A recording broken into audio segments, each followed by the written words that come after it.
வேலைவாய்ப்பு தொடர்பாக எதிர்வரும் பட்ஜெட்டில் புதிய அறிவிப்புகள் இருக்குமா என்ற எதிர்பார்ப்புகள் இருக்கின்றன. இந்நிலையில் வேலை கிடைக்காததற்கான காரணங்களை கூறும் இளைஞர்களுக்கு மனிதவள மேம்பாட்டு அதிகாரி கூறும் பதில்கள் என்ன என்பதை பார்க்கலாம்.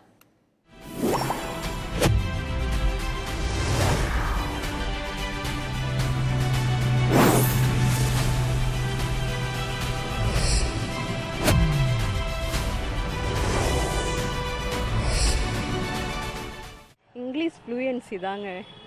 இன்டர்வியூவில் தமிழில் பேசினா அது ஏதோ தரக்குறைவாக பார்க்குறாங்க. இந்த கம்யூனிகேஷன் அட்வான்ஸ் லெவலோ இல்லை மாடரேட் லெவலோ எக்ஸ்பெக்ட் பண்ணுறாங்க அப்படின்னு கேட்டால் இல்லவே இல்லை.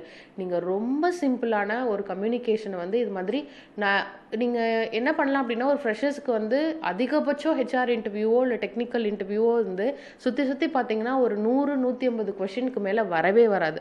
அந்த 4 இயர்ஸில் நீங்கள் இந்த கொஷினை எப்படி ப்ரிப்பேர் பண்ணுறதுன்னு ரிப்பீட்டடாக நீங்களே உங்களுக்குள்ள ஒரு கம்யூனிகேஷன் இங்கிலீஷில் நீங்களே பேசிக்கிட்டே இருந்தாலோ, இல்லை உங்கள் கூட படிக்கிறவங்களோட நீ இந்த கொஷின் கேளு, நான் இதுக்கு ஆன்சர் பண்ணுறேன், நான் ஆன்சர் பண்ணுறேன், நீ கேளு அப்படிங்கிற மாதிரி நீங்களே இதை மாற்றி மாற்றி 4 இயர்ஸ் பண்ணிங்கன்னா இந்த 100-150 கொஷினை கண்டிப்பாக உங்களால் ப்ரிப்பேர் பண்ண முடியும்.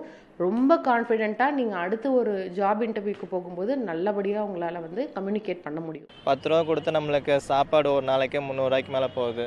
நீங்கள் திருச்சியிலலாம் ரூம் எடுக்கணும், அதிகபட்சம் 5000 ரூபா கேட்பாங்க, குறைஞ்சபட்சம் 5000 ரூபா அது மாதிரி தான் கேட்பாங்க ரூமுக்கு.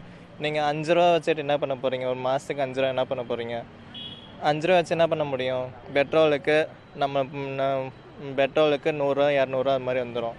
இந்த மாதிரி 2-3 வேலைக்கு பெட்ரோல் போட்டு இருந்தால் அதிலே சம்பளம் போயிடும். மிச்சம் நம்மளுக்கு கடைசியில் யார்ட்டையாச்சும் எதிர்பார்ப்பு தான் இருக்க முடியும். இந்த மாதிரி செக்டாருக்கு அவங்க ஜாப் தேடுறாங்க அப்படிங்கிறத பொறுத்து இப்போ தமிழ்நாடு கவர்மெண்ட் ரூல் படி ஒரு மினிமம் வேஜஸ் ஆக்ட் அப்படிங்கிறதே இருக்குது. அதோட மினிமம் வேஜஸ் ஆக்ட் படி 9000 அப்படிங்கிறது 9000 ப்ளஸ்ங்கிறது ஒரு மினிமம் வேஜஸாகவே எல்லாத்துக்குமே இருக்குது. ஸோ அதை எல்லாருமே இப்போ தராங்க. அதோடு இல்லாமல் வெறும் 9000 மட்டும்தான் தராங்களா அப்படின்னு கேட்டால் கிடையாது. ஸோ 9000க்கு மேலே இப்போ எங்களோட கம்பெனியில் 21,000ங்கிறது தான் ஒரு ஃப்ரெஷர் என்ட்ரி லெவல் வரவங்களுக்கு சேல்ரியே. ஸோ அந்த மாதிரி இருக்கும்போது கண்டிப்பாக ஒருத்தரால் ஒரு ஃப்ரெஷரால் கண்டிப்பாக சர்வை பண்ண முடியும். நீங்கள் எந்த பொசிஷனுக்கு அப்ளை பண்ணுறீங்க, எந்த செக்டாரில் வேலை பார்க்குறீங்க, எந்த லொக்கேஷனில் இருக்கீங்க அப்படிங்கிறத பொறுத்து தான் எல்லாருமே சேலரியை நிர்ணயம் பண்ணுறாங்க. ஸோ இதை வச்சு நம்ம கண்டிப்பாக நம்ம பேசிக் லெவலில் நம்மளால் ரன் பண்ண முடியும். எக்ஸ்பீரியன்ஸ் ஆக ஆக ஒவ்வொரு இயருமே அவங்களுக்கு அப்ரைசலுங்கிறது கண்டிப்பாக வந்துட்டே இருக்கும். அவங்களோட நீடை லெவல் போக போக அதை சேஞ்ச் கண்டிப்பாக பண்ணும். ஒரு வேலை தேடுறோன்னா நம்மளுக்கு ஃபஸ்ட்டு அவங்க நம்ம டிகிரியை பார்க்கக்கூடாது. நம்மளுக்கு என்ன தனி திறமை இருக்கா அதை ஃபஸ்ட்டு அவங்க கேட்கணும். அதுக்கப்புறம் உங்களுக்கு என்ன இன்ட்ரெஸ்ட் அதை பார்க்காம நீங்கள் என்ன படிச்சிருக்கீங்க, உங்களுக்கு இது தேவை, உங்களுக்கு இது செட் ஆகாது அப்படின்னு தான் அவங்க சொல்கிறாங்களே தவிர நம்ம என்ன பண்ணுறோம் அப்படிங்கிறத அவங்க கேட்க மாட்டேங்கிறாங்க. ஃபஸ்ட்டு நம்ம இதை பார்த்தே அவங்க ரிஜெக்ட் பண்ணிடுறாங்க உங்களுக்கு இது செட் ஆகாது அப்படின்னு. இப்போ டிகிரிங்கிறது ஒரு என்ட்ரி பாஸ் மாதிரி தான். ஒரு கம்பெனியில் உள்ளே போகிறதுக்கு நீங்கள் இவ்வளோ காசு கொடுத்து ஒரு என்ட்ரி ஃபீஸை ஒவ்வொரு இதுக்கும் ஒரு மூவிக்கு போகிறோன்னா ஒரு பாஸ் கொடுத்துட்டு ஒரு டிக்கெட் வாங்கிட்டு உள்ளே போகிறோம் இல்லையா, அது மாதிரி என்ட்ரி பாஸ் தான் ஒரு டிகிரிங்கிறது. பட் நம்ம அதில் எப்படி சஸ்டெயின் பண்ணுறோம், நம்ம படித்ததில் நாலேஜ் இருக்கா அப்படிங்கிறது டிகிரி ஓரியன்டாக தான் நிறைய. இப்போ நீங்கள் ஒருத்தர் கம்ப்யூட்டர் சயின்ஸ் இன்ஜினியரிங் முடிச்சிருக்காங்க, ஏதோ ஒரு டெக்னாலஜி டெவ்வில் ஏதோ ஒரு ஜாவாவோ .NETஓ எனக்கு தெரியும் அப்படின்னு சொல்கிறாங்க. அந்த 4 வருஷமும் அவங்க ஜாவா .NET தான் சொல்லியே கொடுப்பாங்க. அதில் ஒரு பேசிக்கான கொஷின் உங்களுக்கு தெரியுதான்னு தான் கேட்குறாங்களோ இல்லைய, அவங்களோட அகடமிக் இல்லாமல் வேறு எந்த கொஷின்ஸும் அது ரிலேட்டடாக இல்லாமல் யாருமே கேட்குறது கிடையாது.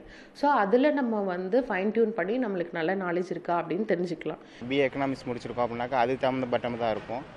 காமர்ஸ் படிச்சிருக்கவங்களுக்கு அதுக்கு சம்மந்தப்பட்டதாக இருக்கும். தனித்தனி வேலை வாய்ப்புகள் உருவாக்குங்க. இது மாதிரி எதிர்கொள்கிறதுக்கு நமக்கு தகுதிகளை எப்படி வளர்த்துக்கிறது, அதை வளர்த்துக்கிட்டு அதில் ஏன் அதுக்கான வேலை கிடைக்கல, ஐடி ஜாப் தேடுறாங்களா இல்லை மேனுஃபேக்சரிங்கா இல்லை ஃபேக்ட்ரிஸ்க்கு வேலைக்கு போகிறாங்களா அப்படிங்கிறது ஒவ்வொரு மேனுஃபேக்சரிங் ஒவ்வொரு செக்டாருக்கும் ஒவ்வொரு ரிலேட்டடான குவாலிட்டிஸ் எக்ஸ்பெக்ட் பண்ணுவாங்க. ஐடி கம்பெனிஸ் அப்படின்னா கம்யூனிகேஷனும் அதுக்கப்புறம் டெக்னிக்கலும் தான் ரொம்ப ரொம்ப இம்பார்ட்டன்ட் ஸ்கில். பட் இதுவே ஒரு மேனுஃபேக்சரிங் இல்லை ஃபேக்ட்ரிஸ்க்கு போகிறோம் அப்படின்னா நம்மளுக்கு பேசிக் லெவல் டெக்னிக்கல் ஸ்கில் இருந்தால் போதும். ஸோ இந்த மாதிரி டெக்னிக்கல் ஸ்கில்லும் கம்யூனிகேஷனும் அவங்களோட அந்த 4 இயர்ஸோ இல்லை 3 இயர்ஸ் காலேஜ் படிக்கிற அந்த டயத்துலேயே எல்லா காலேஜஸ்லையுமே சொல்லிக் கொடுக்குறாங்க. அதில் அட்வான்ஸ் லெவல் நம்ம போகணுமான்னு கேட்டால் தேவையே கிடையாது.